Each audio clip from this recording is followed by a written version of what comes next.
మేడిగడ్డ అన్నారం సుందిళ్ల ఆనకట్ట మరమ్మతుల పర్యవేక్షణ కోసం కేంద్ర ప్రభుత్వం ఏర్పాటు చేసిన సాంకేతిక కమిటీ ఢిల్లీలో సమావేశమైంది. ఎన్డీఎస్ఏ సాంకేతిక సభ్యుడు సమీర్ కుమార్ శుక్లా అధ్యక్షతన బ్యారేజీల మరమ్మతులకు సంబంధించిన కసరత్తు, పరీక్షలు, రాష్ట్ర నీటిపారుదల శాఖ తీసుకుంటున్న చర్యలపై భేటీలో చర్చిస్తారు. అన్నారం సుందిళ్ల ఆనకట్టలో నీరు నిల్వ చేయవచ్చా లేదా అన్న అంశంపై కూడా సభ్యులు చర్చించే అవకాశం ఉంది. కాళేశ్వరం ప్రాజెక్టులో భాగంగా నిర్మించిన మేడిగడ్డ, అన్నారం సుందిళ్ల ఆనకట్టలకు మరమ్మతుల పర్యవేక్షణ కోసం కేంద్ర ప్రభుత్వం టెక్నికల్ ఓవర్సైట్ కమిటీని నియమించింది. ఈ మేరకు ఢిల్లీ వేదికగా కమిటీ మొదటి సమావేశం జరుగుతోంది. జాతీయ డ్యామ్ సేఫ్టీ అథారిటీ సాంకేతిక సభ్యుడు, చైర్మన్గా సిడబ్ల్యూసీ డైరెక్టర్లు, పలువురు ప్రతినిధులతో పాటు రాష్ట్రానికి చెందిన 3 నీటిపారుదల శాఖ ఇంజనీర్లతో కమిటీని ఏర్పాటు చేశారు.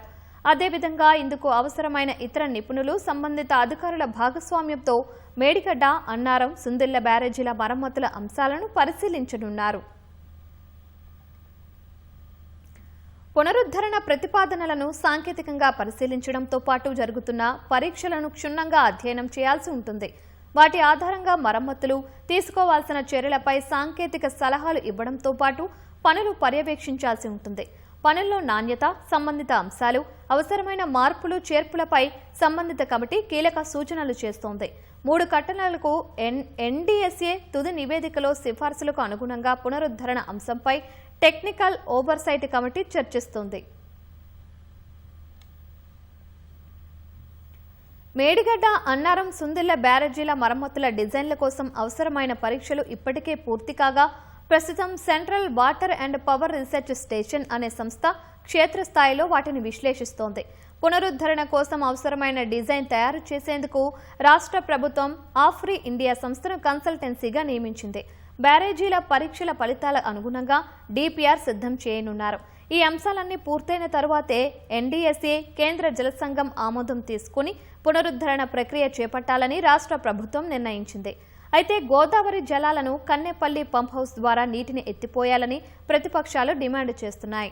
దీనిపై స్పందించిన ప్రభుత్వం ఎన్డీఎస్ఏ సూచనల మేరకే ఈ 3 ప్రాజెక్టుల్లో నీరు నిల్వ చేయడం లేదని స్పష్టం చేశారు. పరీక్షల ఫలితాల పూర్తి సాంకేతిక నివేదికల ఆధారంగానే తుది నిర్ణయం తీసుకుంటామని తేల్చి చెప్పారు.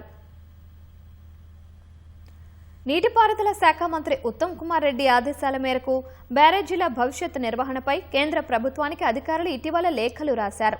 ఎన్డీఎస్ఏ నివేదికలోని కీలక సిఫారసులు, గత సాంకేతిక పరిశీలనల వివరాలు, కేంద్ర జల సంఘం నివేదికలు, గ్రౌండ్ పెనిట్రేటింగ్ రాడార్ పరీక్షల ఫలితాలను లేఖలో పొందుపరిచారు. రాఫ్ట్ ఫౌండేషన్ కింద గుర్తించిన ఖాళీల వివరాలు, ఫోటోలు, ఇతర ఇంజనీరింగ్ ఆధారాలన్నింటినీ అందులో పేర్కొన్నారు. ఈ నేపథ్యంలో సమావేశమైన టెక్నికల్ ఓవర్సైట్ కమిటీ ఇప్పటి వరకు చేసిన పరీక్షలు, వెలుగు చూసిన అంశాలు, వాటి ఫలితాలు, విశ్లేషణ, ప్రస్తుత స్థితి సంబంధిత అంశాలపై చర్చిస్తోంది.